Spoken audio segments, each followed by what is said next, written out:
Hey there. Subscribe to my channel. And also press this bell icon. अस्सलाम वालेकुम, welcome to another biology lecture. Chapter digestion को हम discuss कर रहे थे और इस वीडियो के अंदर हम the oral cavity, pharynx and oesophagus, ये जो 3 डिफरेंट स्ट्रक्चर्स हैं डाइजेस्टिव सिस्टम की, इसमें जो फूड की प्रोसेसिंग होती है उसे डिस्कस करेंगे। यानी इन स्ट्रक्चर्स में फूड किन प्रोसेसेस से, किन मराहिल से गुजरता है, उसमें कौन कौन सी चेंजेस आती हैं, उस सब को हम इस वीडियो में डिस्कस करेंगे। सबसे पहले स्टार्ट करते हैं ओरल कैविटी से। ओरल कैविटी को माउथ और बक्कल कैविटी भी कहा जाता है। जो आपका मुंह होता है, मुंह के अंदर की जो स्पेस है, इसे बक्कल कैविटी और ओरल कैविटी भी कहा जाता है। फूड की प्रोसेसिंग के 4 स्टेजेस होती हैं, 4 स्टेप्स होते हैं जो हम प्रीवियस वीडियो में डिस्कस कर चुके हैं। First is ingestion, eating of food, then digestion, breakdown of food, then absorption of food, and then final step is elimination of waste product of food. First step and second step right from oral cavity से start हो जाता है। First step क्या है? Ingestion, eating of food. जब आप food मुंह में डाल लेते हैं, इस प्रोसेस को इंजेशन बोलते हैं। इंजेशन माउथ से स्टार्ट होती है। गैस्ट्रोइंटेस्टिनल ट्रैक का जो सबसे फर्स्ट पोर्शन है वो क्या है? माउथ है। माउथ से इंजेशन स्टार्ट होती है। जैसे ही इंजेस्ट कर लेते हैं आप फूड, तो उसी वक्त उसकी डाइजेशन भी स्टार्ट होना शुरू हो जाती है। और डाइजेशन 2 तरीक़ों से होती है, एक मैकेनिकल डाइजेशन है and second is chemical digestion. Mechanical digestion is the physical breakdown of food, यानी फूड को जब आप फिजिकली तोड़ते हैं दांतों की मदद से, उसे मैकेनिकल डाइजेशन बोलते हैं। और केमिकल डाइजेशन जब आप उसके बॉन्ड के लेवल पर एंजाइम की मदद से, केमिकल की मदद से वो फूड जब टूटता है तो उसे केमिकल डाइजेशन बोलते हैं। फिजिकल डाइजेशन जो होती है वो बाय मेस्टिकेशन के प्रोसेस से होती है। मेस्टिकेशन इज द च्यूइंग और crushing of food by the help of teeth. दांतों की मदद से जो फूड को चबाया जाता है और क्रश किया जाता है, इसे मेस्टिकेशन बोलते हैं। ये एमसीक्यूज के लिए भी आप याद रख लीजिएगा। और मेस्टिकेशन में आपके फेस के 2 पावरफुल मसल हैं, वो बहुत हेल्प करते हैं, वो फैसिलिटेट करते हैं इस प्रोसेस को। One muscle is temporalis muscle, जो आपके फेस के इस साइड में होता है, यहाँ पर, ठीक है। जब आप चबाते हैं ना लुकमा, तो आप देखिएगा यहाँ पर हाथ रख के यहाँ पर जोर पड़ रहा है, तो ये मसल काम कर रहे हैं। कौन से? Temporalis muscle. And the second muscle is masseter muscle, जो यहाँ पर प्रेजेंट होता है, ये यहाँ जबड़े पर, ठीक है। ये 2 मसल जो हैं ये हेल्प करते हैं दांतों को दबाने में। तो दांत जो हैं जस्ट लाइक एक प्लास होता है ना, उसको हाथों के ज़रिए दबाया जाता है, तो प्लास का सख्त वाले पोर्शन के अंदर जो भी चीज़ आप रखते हैं वो क्रश हो सकती है या मजबूती से पकड़ी जा सकती है। ये मसल जो हैं वो दबाने का काम करते हैं और ये बहुत पावरफुल होते हैं, और फिर टीथ की मदद से फूड की क्रशिंग होती है। This is what mechanical digestion. Hopefully समझ आ चुकी होगी अब आपको। सेकंड स्टेप जो है केमिकल डाइजेशन, वो भी माउथ के अंदर हो रहा होता है।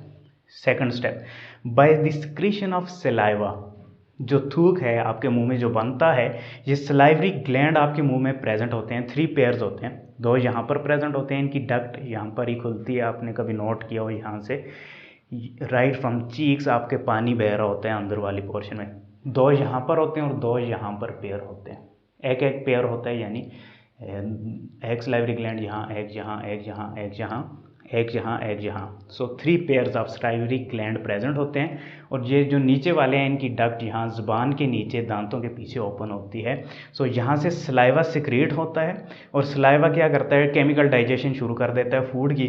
और सलाइवा में एक एंजाइम होता है एमाइलेज, जो कि ब्रेक डाउन करता है कार्बोहाइड्रेट की। ये क्वेश्चन पूछा जाता है बहुत ज़्यादा कि सलाइवा में फूड के किस पोर्शन की डाइजेशन होती है, किस बायोलॉजिकल मालिक्यूल की ब्रेकडाउन होती है। Answer is carbohydrate. कार्बोहाइड्रेट की डाइजेशन डायरेक्ट मुंह से स्टार्ट हो जाती है। इसके अलावा आपके मुंह के अंदर कुछ और स्ट्रक्चर्स भी प्रेजेंट हैं। तालू होता है, जैसे पैलेट कहा जाता है, जो कि होल्ड करने में हेल्पफुल होता है। फिर टंग, डेफिनेटली जो ज़ुबान है उसका बहुत ज़्यादा इंपॉर्टेंट रोल है। ज़ुबान आपको टेस्ट में हेल्पफुल होती है। ज़ुबान जो है एक फ्लेक्सिबल मसल है, दांतों के नीचे फूड को मूव करवाने में हेल्पफुल होती है। इसके अलावा फूड को जो है बोलस बना के अंदर इंगल्फ करने में हेल्पफुल होती है। टंग के बहुत सारे फंक्शन आ जाते हैं। सो ये सारी चीज़ें ओरल कैविटी में हो रही होती हैं। इसके अलावा ओरल कैविटी में ज़ुबान के जो पीछे वाला पोर्शन है इसमें एबनर्स ग्लैंड भी प्रेजेंट होते हैं, और एबनर्स ग्लैंड एक एंजाइम लाइपेज सिक्रीट करते हैं जो कि लिपिड की डाइजेशन करते हैं। मोस्ट ऑफ द टाइम ये क्वेश्चन नहीं पूछा जाता है, यही पूछा जाता है कि आपके मुंह में किस बायोलॉजिकल मॉलिक्यूल की ब्रेकडाउन होती है, तो आपने आंसर देना है कार्बोहाइड्रेट। बट अगर स्पेसिफिकली पूछा जाए कि एबनर ग्लैंड कहाँ पर प्रेजेंट होता है, माउथ में प्रेजेंट होता है, और एबनर ग्लैंड किसकी डाइजेशन करता है, तो आपने याद रखना है लाइपेज सिक्रीट करता है, तो लिपिड की डाइजेशन करता है। सो ज़ुबान की हमने बात कर ली कि ज़ुबान जो है बोलस बनाता है। बोलस इज़ द बाल ऑफ फूड, फूड को च्यू करने के बाद जो बाल सी बन जाती है जो इजीली इंगल्फ की जा सकती है उसे बोलस कहा जाता है। सो यहाँ तक आपको समझ में आ गया ओरल कैविटी क्या हो रही है। अब हम चलते हैं फेरिंक्स और ईसोफेगस की तरफ। सो यहाँ इन डायग्राम्स को देखते हैं। सबसे पहले मैं आपको बता दूं कौन सी स्ट्रक्चर कौन सी है। ये आ जाता है मुंह, जिसे हम स्टडी कर चुके हैं, जिसे बकल कैविटी भी कहा जाता है। और मुंह के अंदर आपने फूड डाला तो फूड का बोलस बन चुका है, यानी चबाने के बाद एक बॉल ऑफ फूड बन चुकी है। उसके नीचे ये जो गले वाला पोर्शन होता है इसे फेरिंक्स कहा जाता है, और ये लिंक होता है between the trachea and oesophagus. Oesophagus और ट्रैकिया के दरमियान एक लिंक होता है, ठीक है।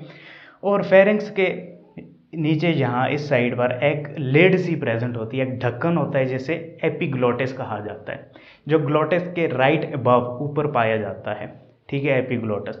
फिर एक साइड पे लैरिंक्स होता है जो फेरिंक्स से नीचे होता है, और लैरिंक्स डायरेक्टली ट्रैकिया के साथ अटैच होता है, और ये आ गया ट्रैकिया।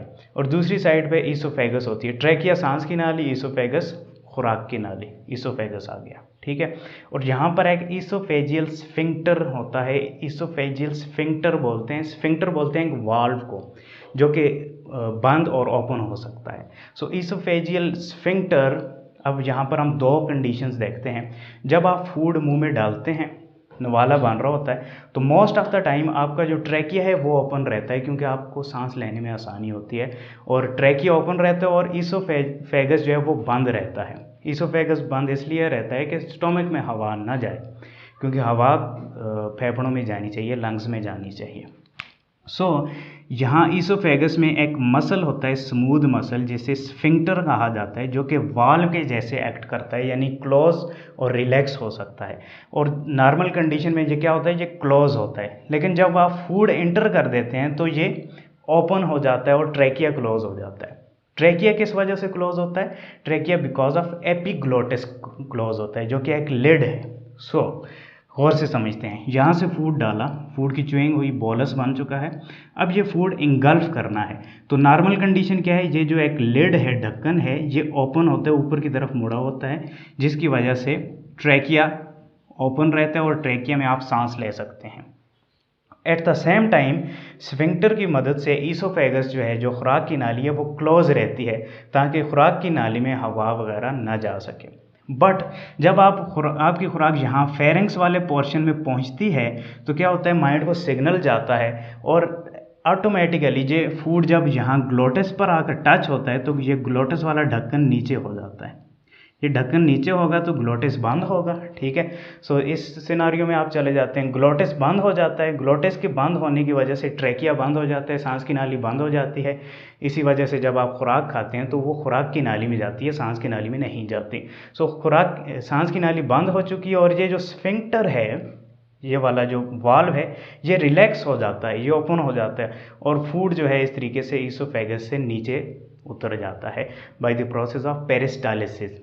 पेरिस्टालिसिस एक ऐसा प्रोसेस है, इनवॉलेंट्री एक्शन है, जिसके ज़रिए वेव लाइक कॉन्ट्रैक्शंस होते हुए आपका फूड जो है वो मूव कर रहा होता है अलोंग द एलिमेंट्री कनाल। ये oesophagus, stomach, small intestine, large intestine, सब में ये पेरिस्टालिसिस हो रही होती है। It is just a wave like movement, जिसकी मदद से फूड जो है वो नीचे उतर रहा होता है। सो इसी वजह से अगर आप नवाला उतारते हैं मुंह में तो आप उल्टे भी हो जाएं तो ग्रेविटी की वजह से नवाला नीचे नहीं जा रहा, वो पेरिस्टालिसिस मूवमेंट की वजह से फूड नीचे जाता है।